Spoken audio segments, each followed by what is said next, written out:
Here we go again, watchdogs. Welcome back to the channel, where the Constitution rides shotgun and common sense get surge pricing.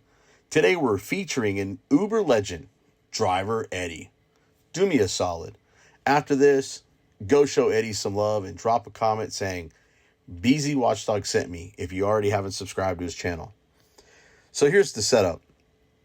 Eddie drops off a fare, watches the guy walk into a parking garage, get in his vehicle, and pull out of the parking garage, and bam!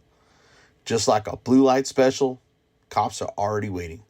As Eddie cruises past his just dropped fare getting lit up, another officer swings an allegedly total illegal and opposite land U-turn, slides in behind Eddie, and magically discovers a red light violation that no one else on earth seems to remember. Convenient, right? Eddie's going to tell you exactly how it went down, start to finish, because some days you're driving for 5 stars, and other days you're starring in a roadside improv show you never auditioned for. If you've ever been pulled over for something that felt made up on the fly, this one's for you. Before we roll it, smash that like button, subscribe to the channel, and ring that bell so hard that the algorithm knows we don't run from yellow lights. We investigate them. So let's get into this bad mamma jamma. Because it is integral to the plot of this story. See, this kid wasn't calling for an Uber to go home. He was calling me for a ride back to his car. And I'm always a little unsure of my role in these situations. It's quite an interesting moral conundrum, if you ask me. At what point is it my responsibility to prevent a drunk person from getting to their car? Is it my responsibility at all? And who am I to judge if this guy is even still drunk? I'm just an Uber driver, you know? I don't know about you, but if my Uber driver ever tried to breathalyze me or give me a field sobriety test before letting me into his car, I'd tell him to fuck off and I just order another Uber. Now, for this kid, he was able to have an articulate conversation. He wasn't stumbling or anything when he walked up to my car, and I didn't smell any alcohol on him. And so, relatively speaking, compared to the average level of drunk I see, I thought this guy was totally fine. And what's more is, there was ample police presence when we pulled up to the parking garage that I know he noticed. So at this point, it's like, I'm not this guy's babysitter. He sounds fine. He's walking fine. And if he's willing to pull out in front of 3 cops that are literally parked in front of the parking garage, well, then it's safe to assume that he's okay. Hey, I'll catch you around. Take it easy. Drive safe. Hey, thanks, man. You too. Later. And the funny thing is, I really believe he was okay to drive. But this poor Arkansanian made a mistake that even the most sober among us will make. As I'm sitting there hoping for one more ride that can get me closer to home, I see my passenger pull out of the garage and pass me. And because the parking garage looks like daytime at night, this poor kid forgot to put his lights on. And he pulled out in front of a cop whose whole purpose here is to sit next to the parking garage and wait for drunk drivers to pull out. And it got me thinking about how our whole approach to drunk driving is insane. And don't for one second think that I'm saying drunk driving is okay. I'm just saying, like, if we really wanted to prevent drunk driving, maybe if instead of hiding in an alley next to a parking garage, I don't know, a cop on foot stood in front of the parking garage and talked to people as they were going in before the drunk person even gets behind the wheel. Or here's another wild thought. If the borough of Westchester wanted to prevent drunk driving, maybe they don't build a government-owned and operated 5-story parking garage across the street from a gigantic 3-story bar. Instead, the government, in all its wisdom, instructs its police officers to hide in an alley next to a parking garage and wait until somebody makes a simple traffic infraction that millions of people make every day without incident, and then arbitrarily enforce it in the hopes of potentially catching them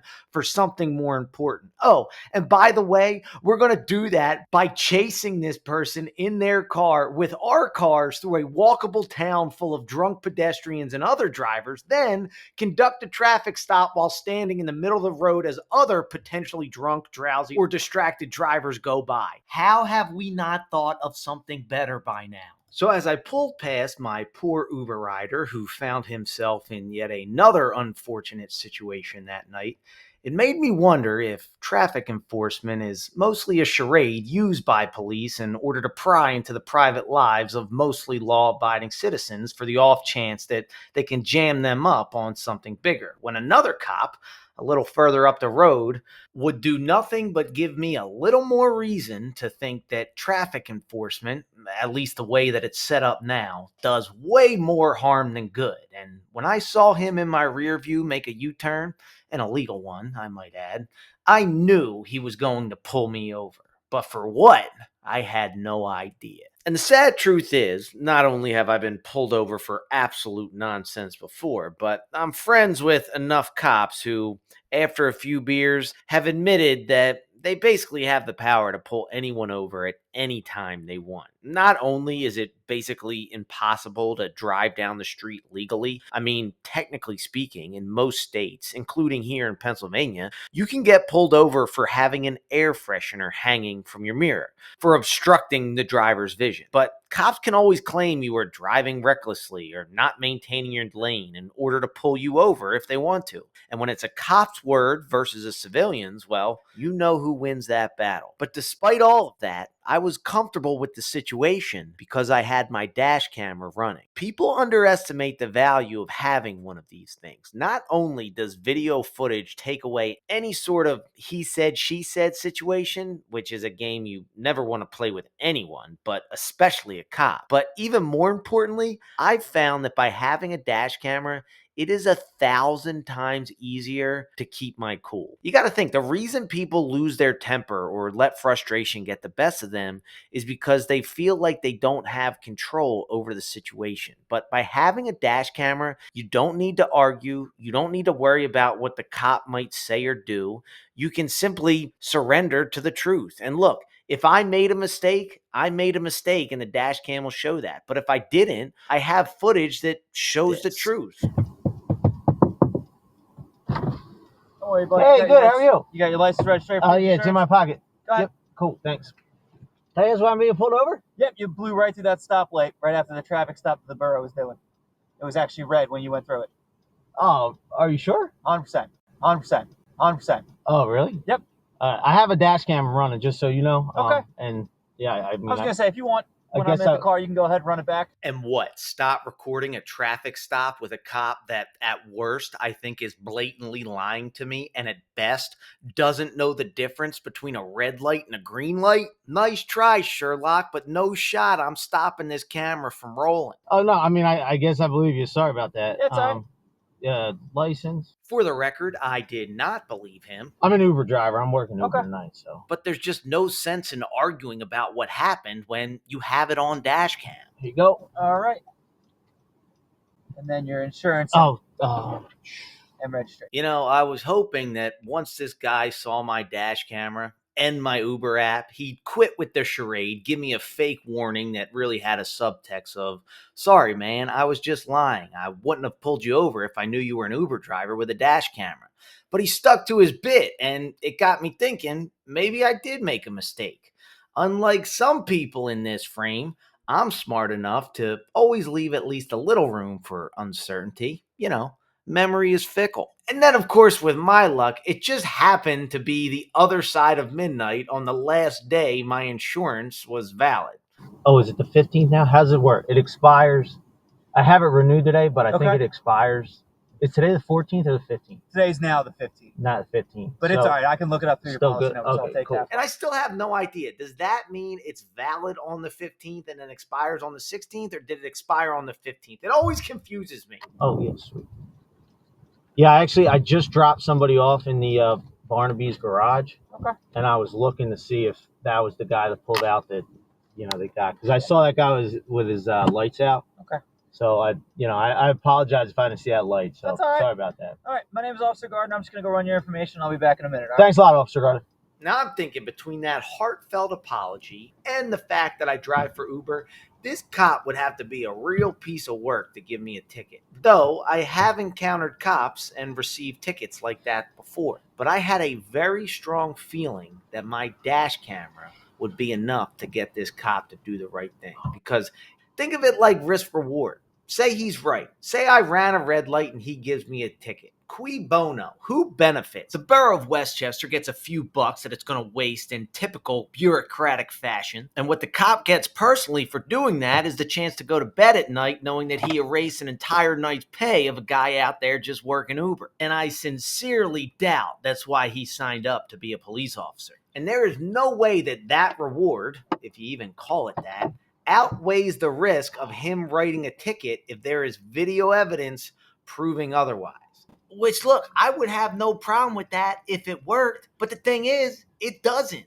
Only 4% of traffic stops will lead to a search or an arrest for something that actually matters. Like, what other profession can only have a 5% hit rate and be considered successful? What if 95% of the times doctors recommended surgery, but after opening the body up, they said, actually, didn't need to do this, everything looks good? Or what if a lawyer lost 95% of their cases? Or what if a cashier only rang up 5% of the items in your cart? And I know you might say they're ridiculous comparisons, but what if firefighters busted out their trucks and hoses and pulled up to 100 houses and then afterwards admitted only 5 of them were on fire? The rest of them, we just gave warnings to the homeowner to not let their house catch on fire. You'd be like, maybe you should have gotten a little more information before sounding the alarm. And I don't say this to bash cops. I say this to bash traffic stops. It is one of the most dangerous things police officers do. So why are we asking them to do it when it is so incredibly inefficient? The juice ain't worth the squeeze. And look, I know some of you are thinking, will you stop talking already and get to the part where the cop comes back to the car and decides whether or not you're getting a ticket? Well, my friend, I am glad you're feeling that way, because if you haven't noticed, I'm still waiting for this cop to come back to my car and let me know whether or not I got a ticket. So if you're getting impatient, how do you think I felt at 3:30 in the morning when I just wanted to be in bed? That's why this is so frustrating. And this is the kind of stuff that goes on in people's heads when they are stopped. You know, most people aren't leaving a traffic stop thinking, wow, this cop was really looking out for my best interest. Most people are leaving a traffic stop thinking, man, that cop's a real pain in my ass. All right, so here's your information back. Hey, All right, I was thanks. able to run your insurance, and it is coming back valid. Cool. All right, I understand you're an Uber driver. I appreciate that. Just make sure you're looking at lights. All right? Yeah, sorry about that. You know, I understand there was a traffic stop right there, so I may distract you, but definitely make sure you go ahead and keeping an eye on that because you don't want to get pulled over. So For sure. Yeah, you know, I saw you make a U-turn, and I was like, did I do something wrong? I was like, So, all right, make Cool. sure you keep an eye on it. All right, man, I appreciate that. Thank you very much. Have a good one. I still didn't think I did anything wrong, but again, no sense in arguing, especially because the situation was over and had an outcome that did not involve me getting fined. And there is no doubt in my mind that the fact I had a dash camera is what prevented this cop from giving me a ticket. And see, this is why having a dash cam is worth its weight in gold, because memories are fuzzy, but video is petty and precise. Now look, personally, I think Driver Eddie talked way too much for a guy who didn't do anything wrong. Some of you are already typing bootlicker in the comments. Stop, easy warriors. Bottom line, the cop was wrong, not Eddie. Eddie was protecting his livelihood after a long day, and one power trip stop can turn your night into a refund festival. So quick reminder, invoke your fifth. Use your right to remain silent. Have your driver's license, registration, and insurance ready to go. And don't hand them a new excuse to extend the stop. Keep it short, keep it lawful, keep it moving. Now, go show driver Eddie some love and watch the full video. Tell him BZWatchdog sent you. Before you bounce, smash that like button, hit subscribe, drop a comment, and ring that bell so you don't miss the next rodeo. Consider becoming a channel member. And if you want to toss a little gas in the tank, donation links are in the description. Now, sunlight is still the best disinfectant.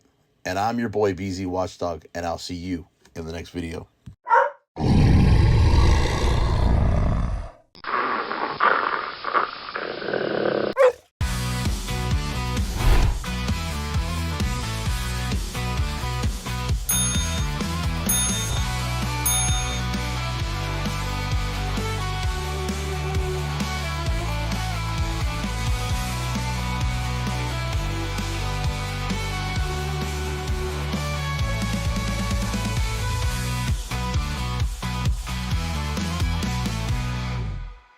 BZWatchdog.